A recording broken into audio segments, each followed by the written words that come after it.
Hey, what's going on, everybody? This is Greg Crane from Yamaha Drums.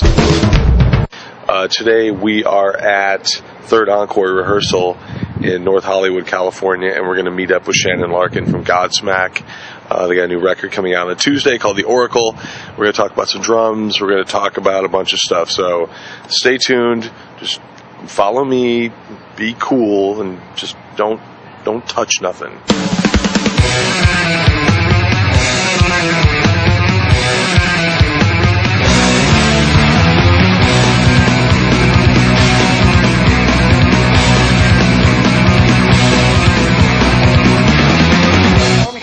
These are the Birch Absolute Customs. I ended up going in the studio and using Sully's drums, the Oakwoods, to make the new record. We've always used the Birch, so it's a nice different change. Those Oakwoods sound great. When I get my new kit, I'm going to get an Oakwood. So tell me about the record, man. How was doing it? It was great, man. It was pretty much drama-free. We had a great time doing it. There wasn't any tension. We wrote I'd say 27, 28 songs, and then weeded it down to 12 or 13. And by the time we went in the studio, we picked out the 11 that we felt were the strongest record we could make.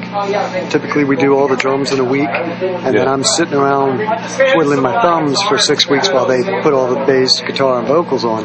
Well, this time we did it completely different. Went in, got a drum track, and then the guys laid the bass, drums, and vocal, finished the song one at a time. So then, after 2 days, we get a reward. We get to listen to the done song, then drum track on the next one, and so forth and so on. So that I wasn't stuck in the studio for 6 weeks going, what am I doing here, So it was very cool, man. How'd the drums do in the studio? Oh, they were great, man. We changed the heads every other song, to keep them fresh sounding. And what kit did you use? The Birch? We used that kit. You used the Sully's kit, right? We used oak shells. We put them up against the Birch in the studio, and the oaks just sounded better, man. More punch to the kick drum. He has a 26-inch up there, but we used the 24-inch oak shell, which he also has. Ended up not getting a good 14, so we used a 14 that Yamaha so kindly provided us. That was a turquoise blue looking drum. So it was the only drum on the kit that was different than the oaks.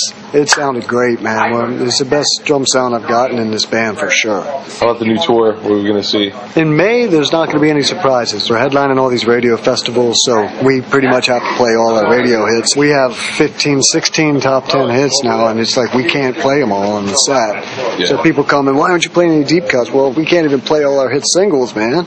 So, I guess there's worse problems to have. But I think we're going to try and do something in the fall, a proper headlining tour in which we'll get a package together and go out there, and that's when we'll break down and get deep into the new record and pick some deep cuts from the old records for the fans, But for these 8 shows coming up in May, it's going to be all hits, man. Teeth laying on the stage, loving life. You've been in the family how long now? It's been 8 years been with Yamaha. I was a premier guy in my band Amen in the Amen years, and I'm sure the way it looked to premier was I got into a big band and then I dumped them. But in reality, what happened was Sully's a big Yamaha guy, always has been, and I'd never really played the drums. So I got my new premier kit right out of the box and set them up, tuned them up. They sounded great. And Sully put his Yamahas up in front of mine because we were starting to come together with the idea for the solo. And he's like, dude, nothing for nothing. You can play whatever kind of drums you want to play, but just play your premieres and then sit down and play my Yamahas.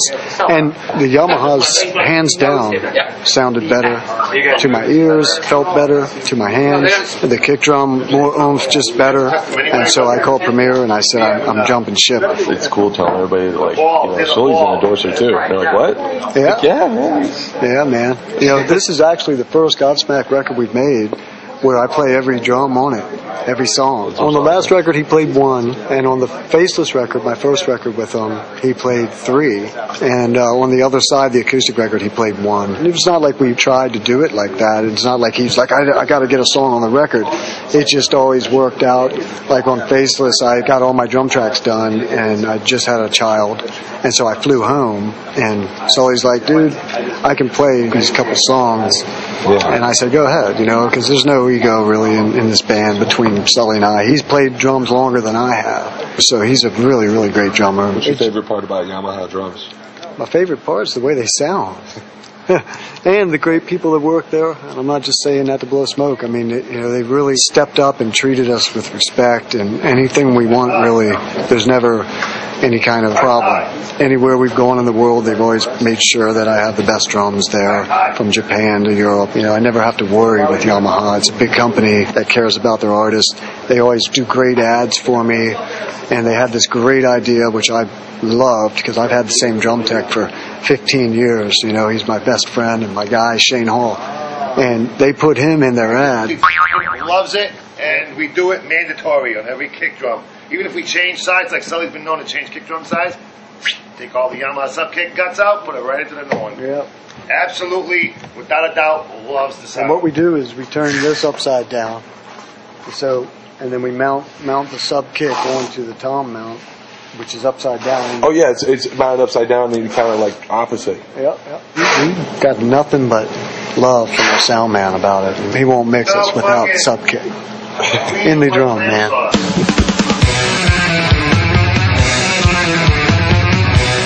What possesses you to be a Oakland Raiders fan? Oh, I tell you, my dad was a Notre Dame guy, and he graduated from Notre Dame. And so I was raised Notre Dame football. And what happened, I think it was like 1983 or 4 or 5, in the early 80s, a guy named Tim Brown, who was Heisman Trophy winner out of Notre Dame, got drafted to the Oakland Raiders. And my allegiance went with Tim Brown. He was my favorite star in college football. And so I just became a Raiders fan instantly. And luckily, that back in the day before they play for a couple of years and then switch to another team, Tim Brown was with the Raiders for his whole career until the very end. At the very end, then they go off, But so that's how I became a Raiders fan.